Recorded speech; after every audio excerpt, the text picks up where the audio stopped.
All right, Darren, welcome back for the third time to the Profit by Design podcast. I'm thrilled to have you with us. So for those of you who may be newer to us at Profit by Design, this is Darren Virassammy. Darren is someone that I've connected with probably over the last 4 years, and I've just had a small glimpse into the journey that you're on. But in 4 years' time, one of the things that really stands out to me is your intention around your own entrepreneurial journey and how you are moving more and more into your own zone of genius, living and working from your strengths, your mission, what you're passionate about. And I think that's our greatest opportunity as entrepreneurs, is not to sit still, not to decide that whatever we're doing in the moment is it forever, and that we can make change. And you're a wonderful example of that, Darren. Thank you so much, Dr. Sabrina. And it's truly a joy to be here. I'm just trying to pick up the feed so I can make sure that we're also sharing it. Oh, great. I love that. So yeah, just trying to get that going. So it is an honor to be here. 3 times is a charm. So hopefully we get into some new territory this round, because as you mentioned, I think for us as entrepreneurs, that's such an important lesson. We go through the metamorphosis of transforming into ourselves, and we do that for our businesses, and we go through that process of growing, scaling, and right when we think, oh, we've made it, then we realize we've made it to the next step of transformation that our business needs to go through, and it's not all that much different from life either. Yeah. I'm honored to be here as always. Any time spent with you and with anybody that you are serving is always well worth it, and I love our conversations. Yeah, me too. You and I can really connect around tapping into our own potential and the potential of others. And so we'll definitely be hitting on that in this conversation. I want to share your background with our profit designers so they know all about you. So feel free, as I'm doing that, if you need to do anything to get the stream going on your end, just I will. So this is Darren Virassammy. He's the co-founder of 34 Strong, a public speaker, and someone who is obsessed with seeking personal greatness through connection with nature. He's uniquely positioned to help those in corporate America and individuals reach the potential they desire. He works hard on his own personal development through his hobbies, passions, and personal life. As a husband, father, avid bassist, and black belt, he believes our downtime is just as important as our work time. Boy, Darren, I can't agree more. We are all about work supports life, not the other way around at Tap the Potential. And I have to share, as I wrote The 4-Week Vacation, one of the things that I dove deep into in that book is all the reasons why downtime makes us more effective as human beings. And so I want to open our conversation there with share the journey that you've been on, and you really changed your life up to improve your downtime. To me, that's what it looks like. So share a little bit about that. Yeah, it's interesting. I feel like our downtime sometimes might actually be our uptime, in that when we think we're up working on our business and different things like that, it brings us energy, but gradually that's actually bringing us quote unquote down.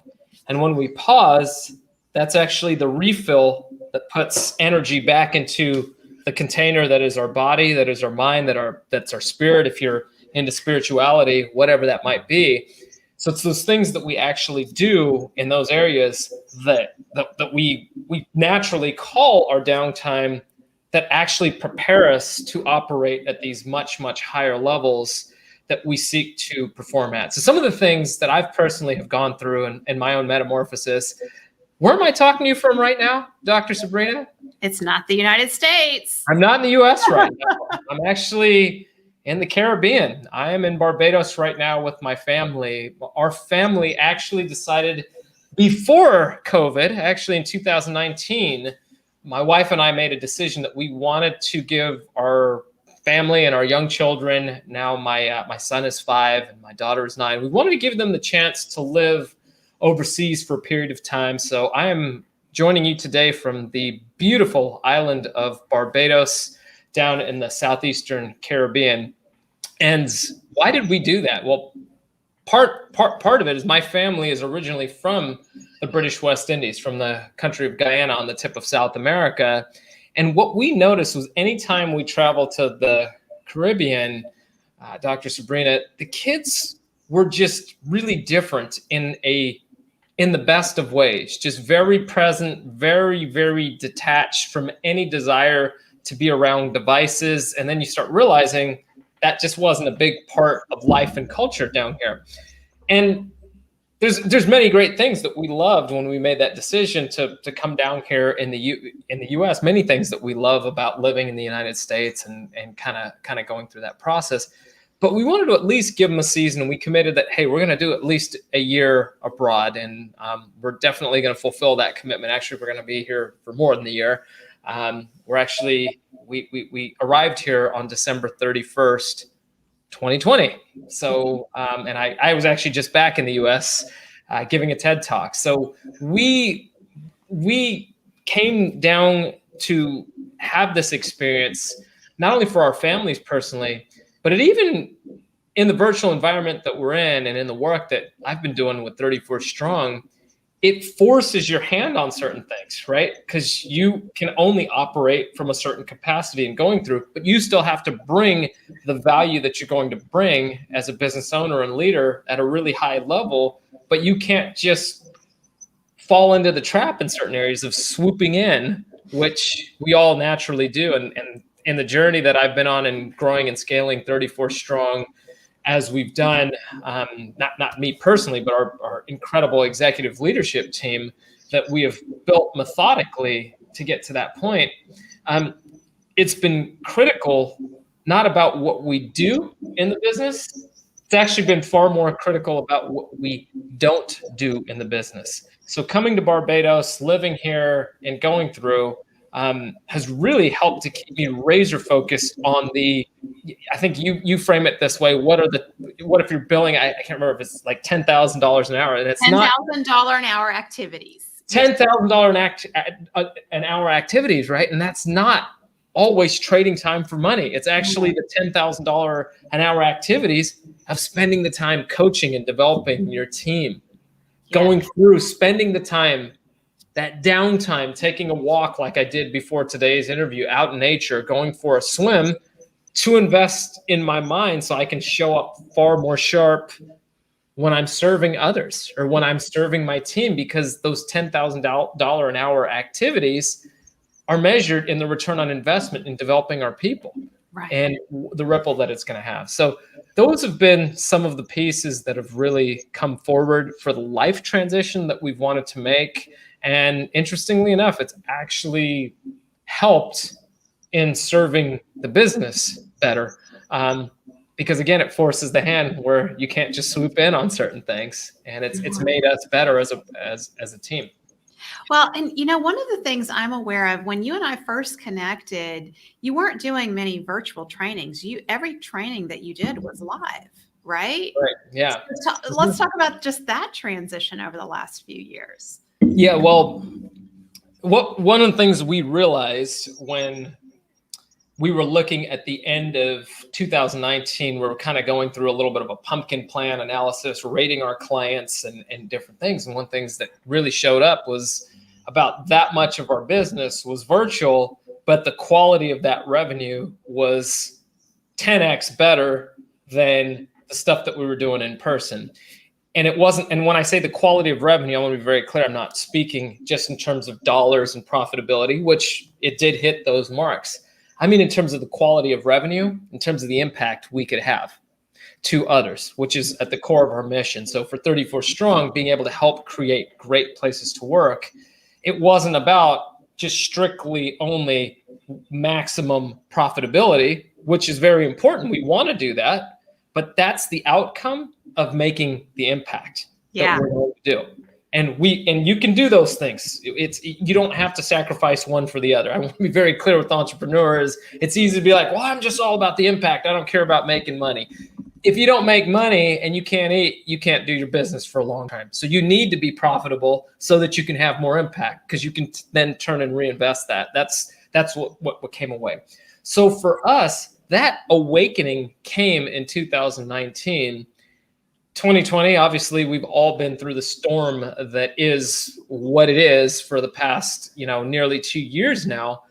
And it forced 34 Strong, not for us. It was already the direction we were moving to try and offer more in the virtual place. It forced our clients to realize that was the direction that was best for them. And that has completely shifted the balance. So what transpired with COVID, 34 Strong was already directionally trying to move in that direction. It was getting our clients to a place of where that was comfortable for them and they could go through. The hand was kind of forced, and it allowed us to be a little bit more innovative in how we were putting on our workshops, different things that we were doing.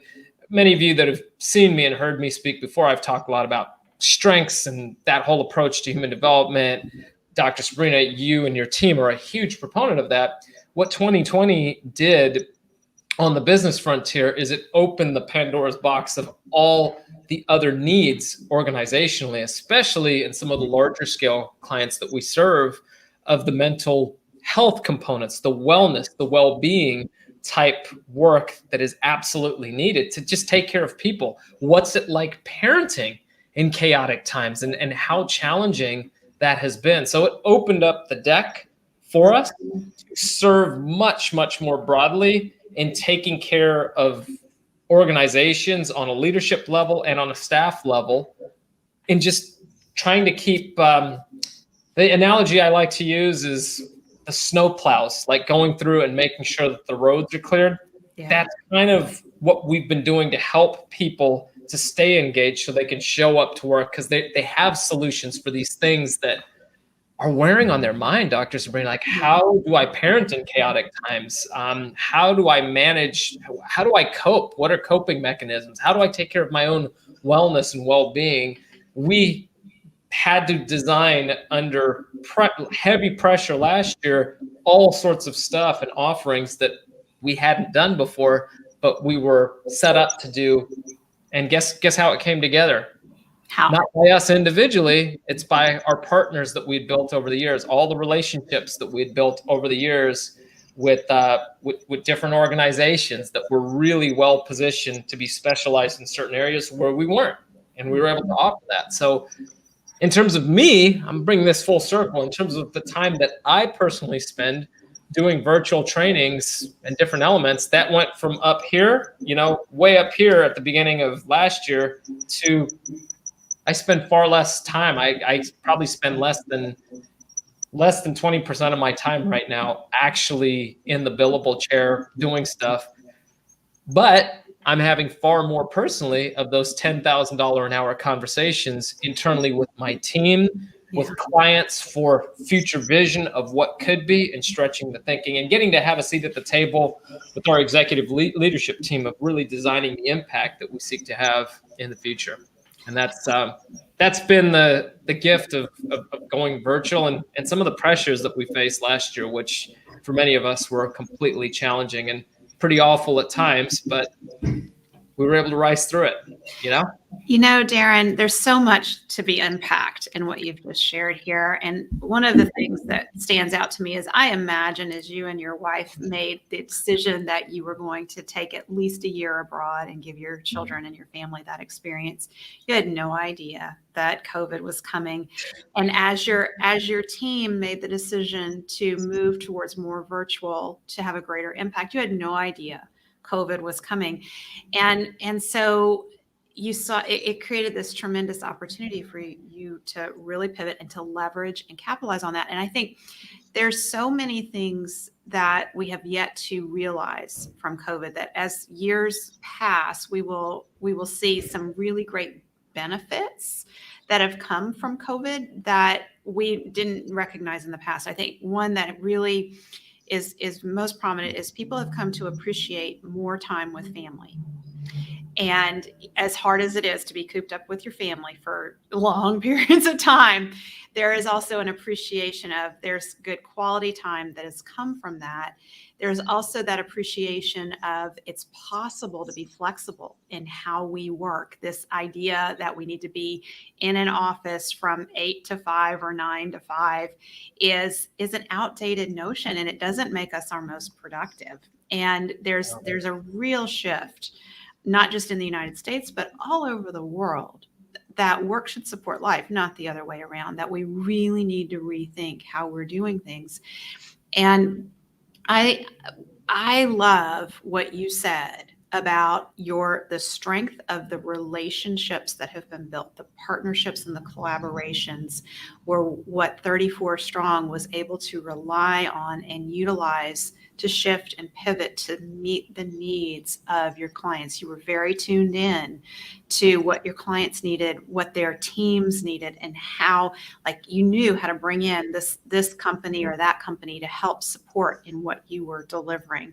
And that, when we're so tuned in to what our clients need, and even able to anticipate, sometimes when they're not even able to articulate what it is they need, they just know something doesn't feel good. You and your team were able to see exactly what they needed and bring it in to them. And in doing that, I really want to emphasize that if you had been sitting in an office for 50 or 60 hours a week, the creative genius that you and your team needed to pull these different pieces together would not have been there. No. It was because you all were taking care of yourselves and you were doing things outside of work that would spark and feed the creativity that was needed. Yeah, absolutely. I definitely agree with that. And I believe right now, what has been revealed for us with 34 Strong, with the growth that we've had over the past several years, and 2020 into this year, the growth that we're undergoing right now is very, very significant. One of the things that has become very clear is there's a tsunami in a lot of organizations and just across the economy, of people retiring or quitting in droves. Yes. And a big part of that is because many organizations, large and small, over the course of the past year and a half, in the struggle to survive, maybe didn't treat their people quite the way they should have. Yeah. So as that wave, as that tsunami is hitting, there's a great opportunity that I think is very important for a lot of us in small businesses to be mindful of. And that's, make sure you're taking care of your people, creating great places to work. And if you've done that over the past year and a half or so, and if you're committed to doing that, that's what people are looking for right now. Yeah. You know, that is what people are looking for, because to your point, work supports life, not the other way around. And the organizations that are realizing that, they're actually rising to the top. And as people are quitting company X or government organization Y, they're going back into the market. There's going to be a huge amount of top talent that's actually available right now.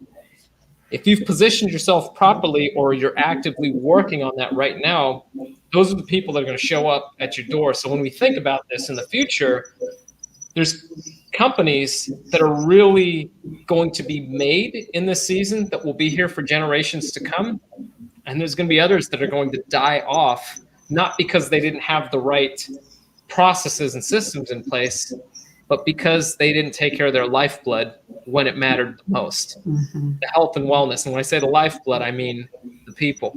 Yeah. The people. And when when we're in that season, and when you're committed to that right now, that cultural piece, huge opportunities right here. And that plays in exactly what you were talking about. Mm-hmm. For yourself, first and foremost, taking that time, just go step outside for a minute, breathe some fresh air, go see the world outside of your computer screen, outside of your Zoom screen. We intentionally, you and I have had conversations like this. We're like, I'd love to see you. And we're not going to look at each other because we're sick of being on Zoom. Yeah. So we'll just have a conversation, and you'll be like, I'm going for a walk. I'm like, great, go for a walk. I'm going to go for a walk as well, or I'm going to go sit outside and just stare at the trees and just be. But we're having that walking talk, and you're mirroring it as close to possible as you could, those walking conversations that you might have had, getting outside of the four walls of an office or whatever it might be.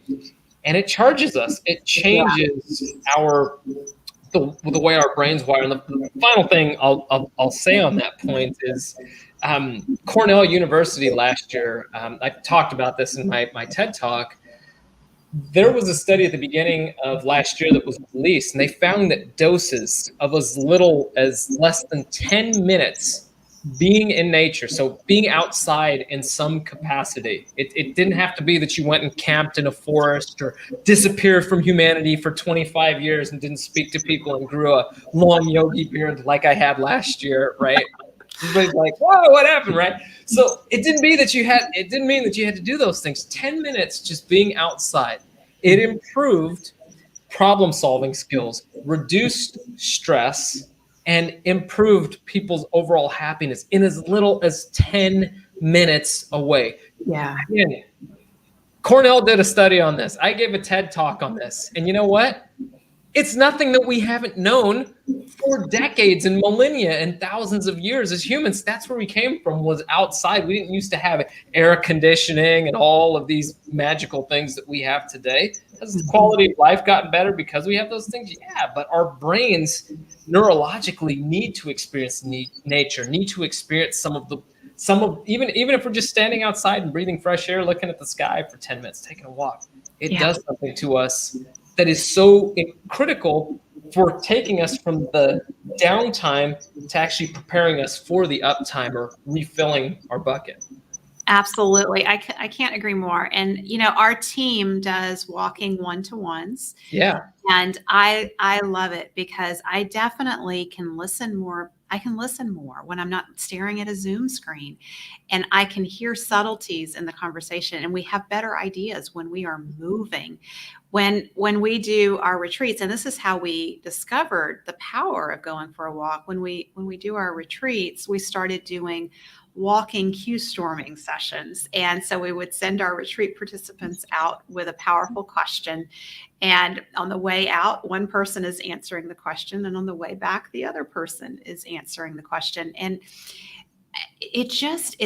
being in nature does something to free us up. And I think we just have so many notions about what work looks like and how we're supposed to work. And I think it's time to really start looking outside the box and recognize that our team members are productive when we're encouraging them to be physically active, to be outside in nature, to enjoy time with family.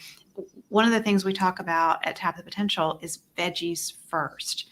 And that means profit first is all about you take the profit first to make sure your business is healthy. Well, veggies first is all about the personal side of things and making sure that we're taking care of ourselves first before we show up and try to serve others. And that's just part of being our best and being our most productive selves. I would agree with that very, very much so. And with the veggies first, I might need to have you talk to my children. So that's a side conversation that we can have. Sometimes we need to work on that. Yeah, I don't know that I can get them to eat their spinach, Darren. Yeah. Sometimes we sneak in the shakes, but that's a whole nother conversation, right? And going through that.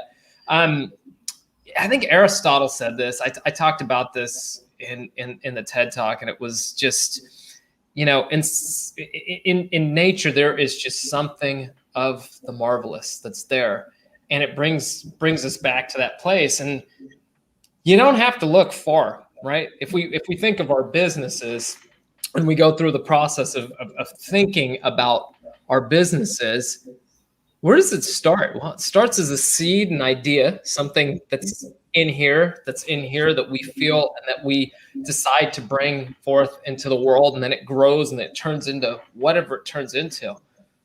Now, if you go look outside a tree or a tomato seed, right? Like, how does that tomato seed know to become a tomato? If you is it the dust? Because if you crunch it up, it just looks like a bunch of dust, right? But yet in there's this tomato that then is the birthplace of thousands of other tomato plants if we want it to be. But how does that come together? Well, we see the growth cycle just naturally taking place.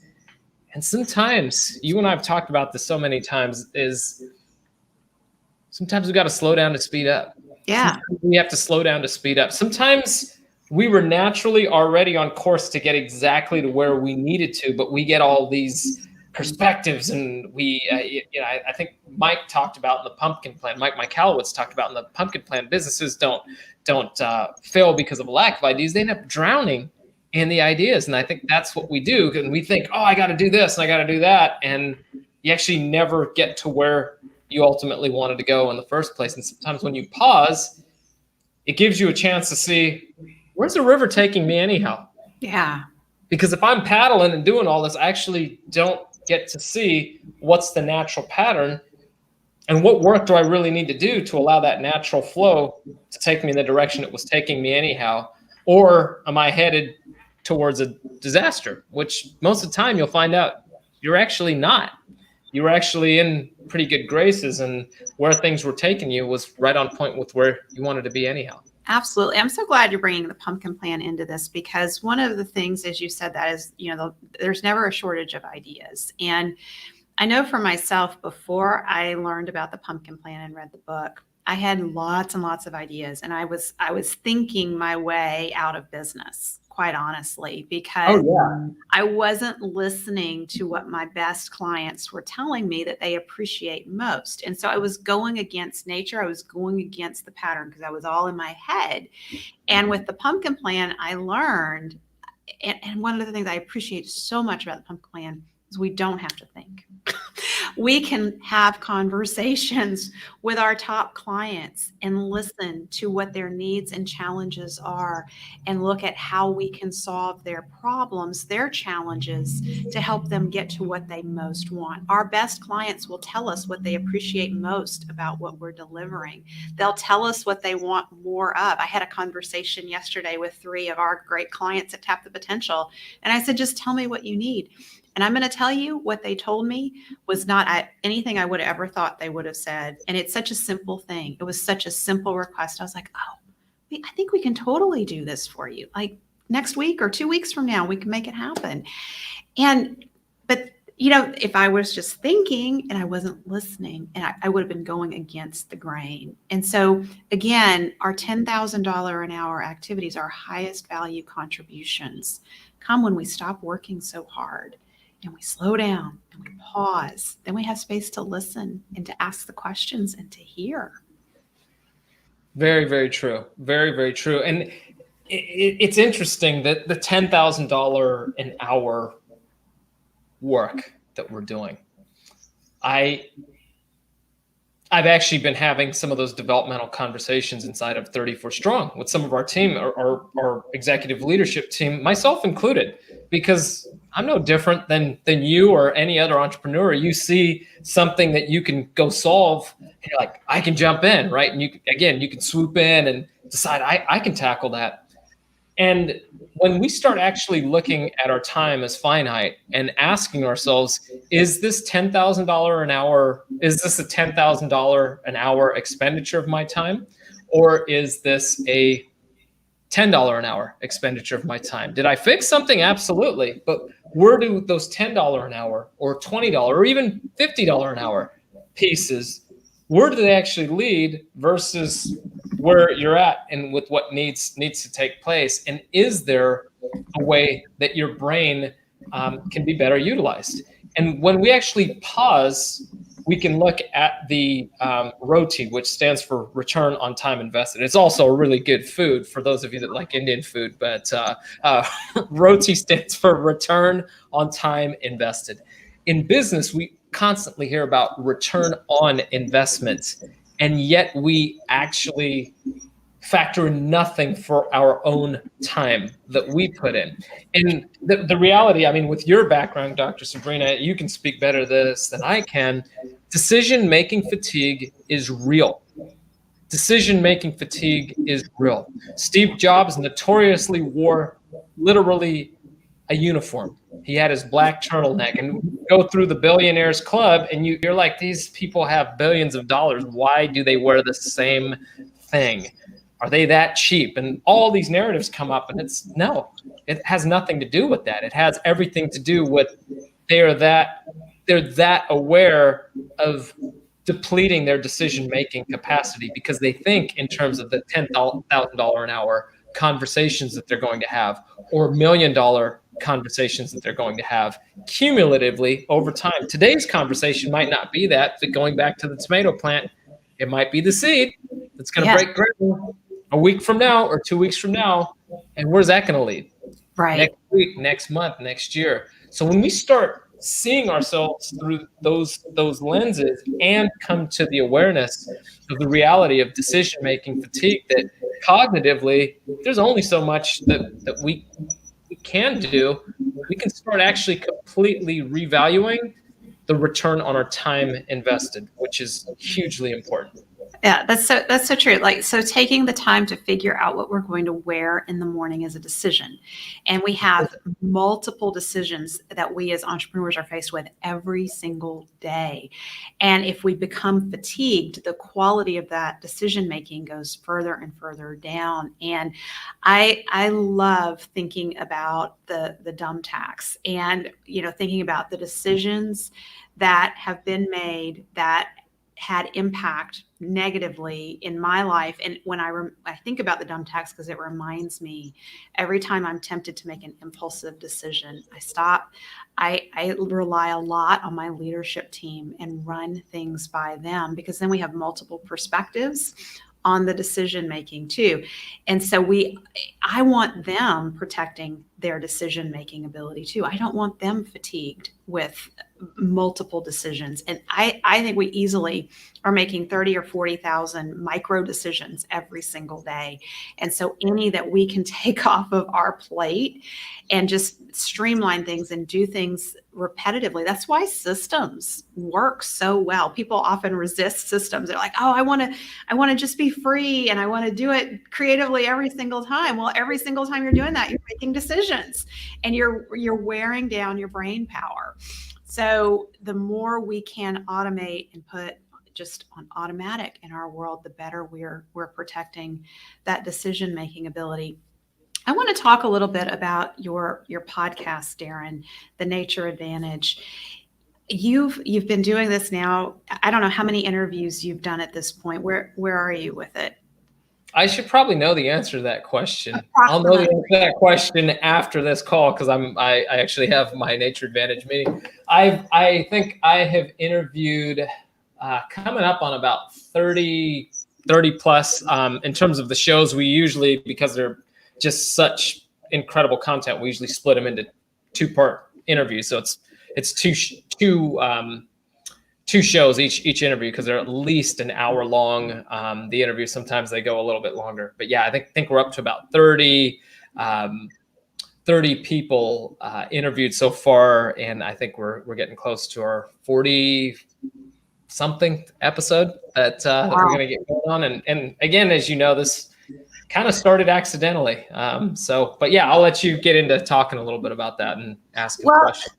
So I just imagine the podcast is thenatureadvantageshow.com, right? That's the URL. That's right.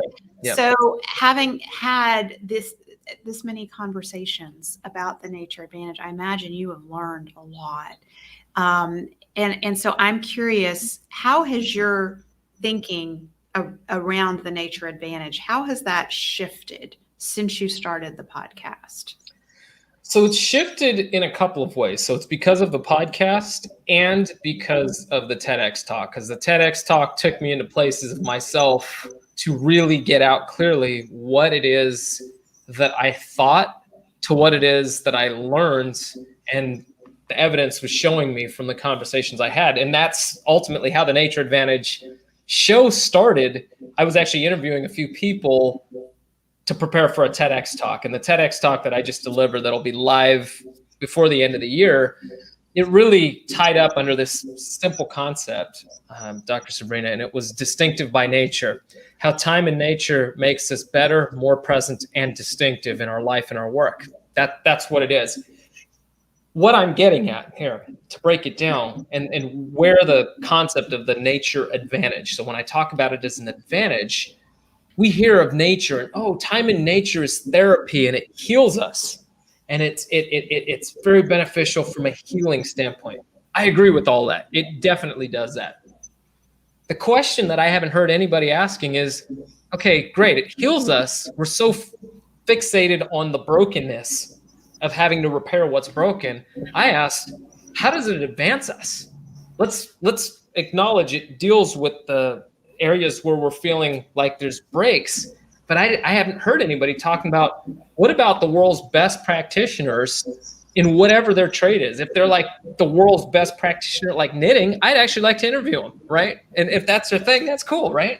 But I started having these conversations with just different people who, when you realize you talk to them, they are on top of their game in whatever it is they're doing. You were on the show, mind-blowing conversation. We got into Q storming and the power of how that's helped advance not only you, but how you've actually used that in retreats and in business settings to really push entrepreneurs into that level of growth to get to those peak states. So you and I have spoken. We interviewed Mike Kalowitz. You know, everybody's that's tuning in here is very familiar with him, but Wall Street Journal bestselling author.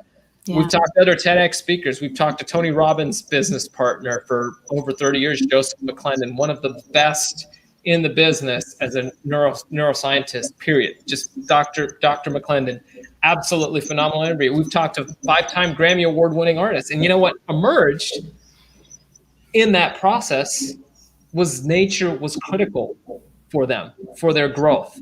They actually intentionally spent time not practicing their quote-unquote craft and their trade of writing more, playing more bass for Victor Wooten, 5-time Grammy Award-winning bassist from Bela Fleck and the Flecktones. They spent time away in nature and they had different practices. And it was that time away that was a critical part of their habits and their practice that helped advance them in these other areas. Yeah.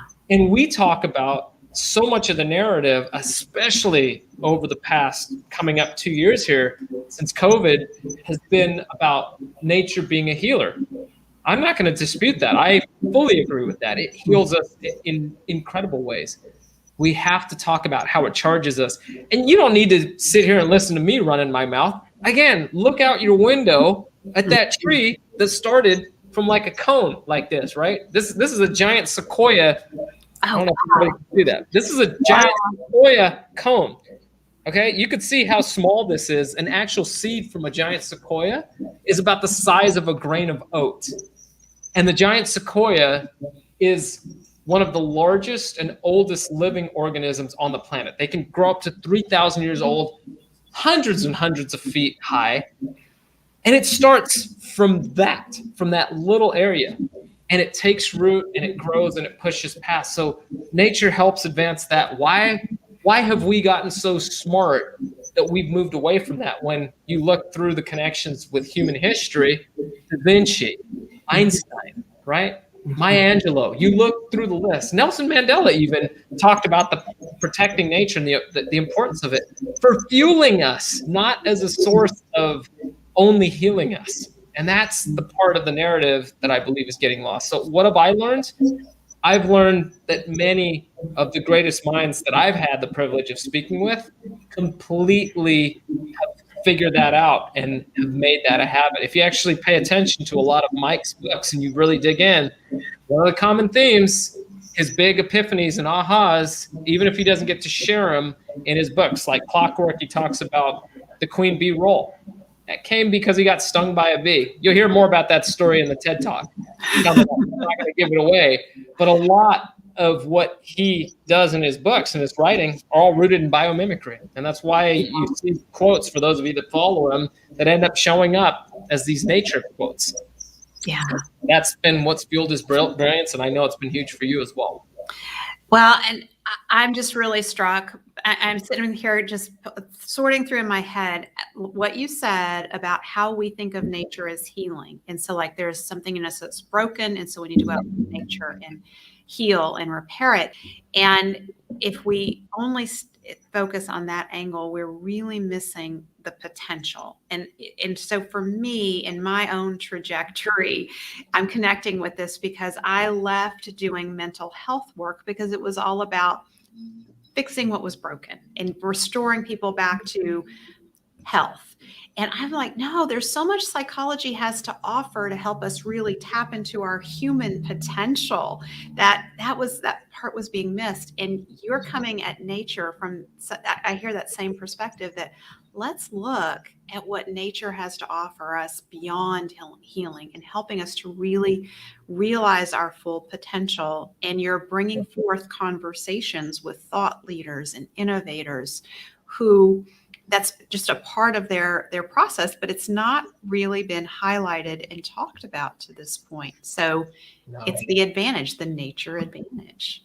That's exactly it. And Jim Rohn, he says we're the average of the 5 people that we spend the most time with. Very, very common statement. Many of us have heard that. I fully agree with that. The question I ask, and I encourage all of us to ask, what if we're also the average of the 5 places where we spend the most time? What if we're also the average of the 5 places where we spend the most time? That's going to be one of the key questions that I got to in the TED Talk, but I'm going to drop it here. I haven't said that very much publicly and stuff that I've had subsequently since the TED Talk, but we're talking about it, and I really want to encourage people to think about that. That'll shift your perspective on a lot of things. Because think of when you've had those breakthroughs and those epiphanies. Was it while you were crunching a spreadsheet on Excel? No, not usually. You might have a breakthrough on the number, but not that $10,000 an hour activity. That doesn't tend to come when you're sitting behind the box, working on your keyboard with your mouse in hand.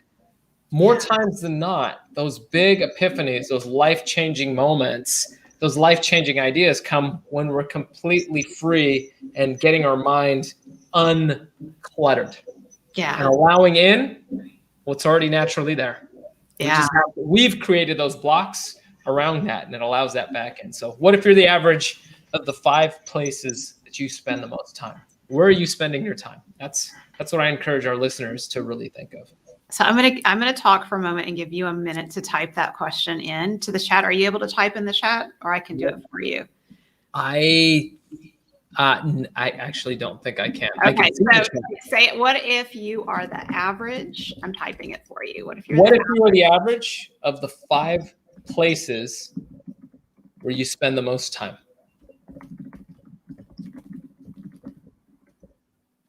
I love it. Steve Dale just said, I love capital nature and try to spend as much time as possible. Leaving today to spend a little more time out there. Good for you. I spent a little time out there myself this morning before this talk, and I'm going to we've been trying to get these sunset plunges in at the beach down the road and going for a sunset swim and snorkel and just taking that in at the end of the day as well. That's fantastic. So. Yeah, Steve, I'm so happy for you that you're getting out. You live in such a beautiful area, Steve. I'm a little jealous.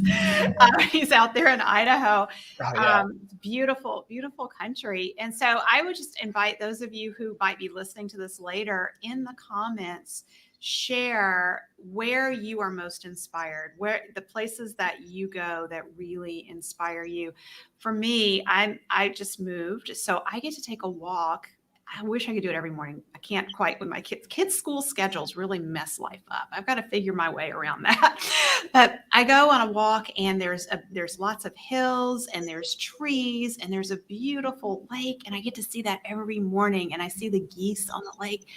And I mean, it totally charges me and makes me feel just energized. And I feel it when I don't do that. I notice a difference in my day and how the day goes. So we're recording this on a Friday. I imagine everyone who's listening and watching, if you're listening on Friday, you have the weekend ahead of you. And I really, really want to encourage you. Leave the office this afternoon, shut the door, and be done for Saturday and Sunday. Get out there, do something to restore yourself and charge yourself to get that advantage going. Get out there in nature and do something fun. Darren, I want to offer you a chance to share the link to your podcast, The Nature Advantage Show, and also talk some briefly about 34 Strong, because that's work we've talked about previously on the podcast, but it's so significant in the work that we've done with our clients at Tap the Potential. I see people benefiting in so many ways. So I want you to also mention that. Yeah, I'll say a couple of things. So natureadvantageshow.com, that's where you can learn more about the podcast. Some of the phenomenal guests, like your host today, Dr. Sabrina Starling, has been on there. We've interviewed the oldest person to have climbed Mount Kilimanjaro, just a host of different people. I've had the privilege of interviewing iconist author Jamie Mustard, and we can just keep going down the list. So lots of fascinating conversations and learning what they're doing in business and in the world, and things that you can walk through and try their techniques. Because some of them you might have your walk routine like Dr. Sabrina does, but you might find some little element that they're doing that might open your eyes up to a different perspective. If you're interested in actually following the journey of what it's like as well for a family to completely uproot from the US and move overseas for a period of time, what that journey has been like to flip our script as a family, we have a little YouTube channel, the Flip the Script Family. So you can find us on YouTube, the Flip the Script Family, flipthescriptfamily.com, and it talks about our journey of what that's like. We release different videos categorizing what it's like and what it's been like to make that move, what life on the island has been like for an American family, making that transition, and what it's been like living through a volcanic eruption and a hurricane, two of which the volcano hadn't erupted in 42 years. It erupted in April, 2 months later. Hurricane hadn't hit the island in 66 years. It hit. We got to live through both of those things. So been quite an adventure for the past several months here. So we've got footage and different things like that of what that experience was like for us and kind of going through those. So those are there. Now transitioning to 34 Strong. 34 Strong is, we focus on creating great places to work. Our primary industry that we've been focusing on over the past few years has been in the government agencies. We've done a lot of support in those industries. We haven't lost sight and lost connection with the small businesses that we've had the privilege of serving as well, but we've been doing it a lot more. There's been a lot more needs, especially over the past year and a half, with really serving and solving the employee disengagement piece for government organizations. We've played a lot in the private sector and whatnot as well, and we continue to do that. And I am happy to report this is one of those pieces that I think it's important for all of us as entrepreneurs to be mindful of, which is simply this: you got to eat your own cooking. And there were times for us at 34 Strong, we weren't eating our own cooking, where I say that in the fact that we were focusing on creating great places to work, but we weren't even taking our managers through our Best Manager Academy. How absurd is that? Like, that's absolutely ridiculous. Next week, we're actually going to be taking our managers, myself included. We've gotten a new version of it that we've put together, and we're all going through it collectively as a team. Wow. 34 Strong, we are trying to not only change the experience for employees creating great workplaces out there, we're trying to eat our own cooking. Mm-hmm. And it's important for us as entrepreneurs, depending on the service business that we're in, to actually do that. Because sometimes we can actually be big advocates for others, but not take what we're doing for others and apply it in-house to our own ship. And that can maybe not be the best investment of our time. So coming back to those $10,000 an hour conversations, sometimes it's not the external ones you're having. Sometimes it's the ones you're having in-house. And as we've grown our senior leadership team, that is a big part of where my dear friend and business partner, Brandon Miller, and I are actually spending our time. We're like, we can get paid lots of money to go out and do that for others. Why would we not invest that time in our people who are going to be the ones that are going out there and transforming it? So that's what we've got there. And I am happy to say that we were this year, we were an Inc. magazine recognized best workplace in America. So I don't take that lightly that we got to that point in the heat of really one of the roughest seasons that we've been through over the course of the past, year and a half plus with COVID. So well, we're about 34 strong. Big congratulations to you and the Eat Your Own Cooking.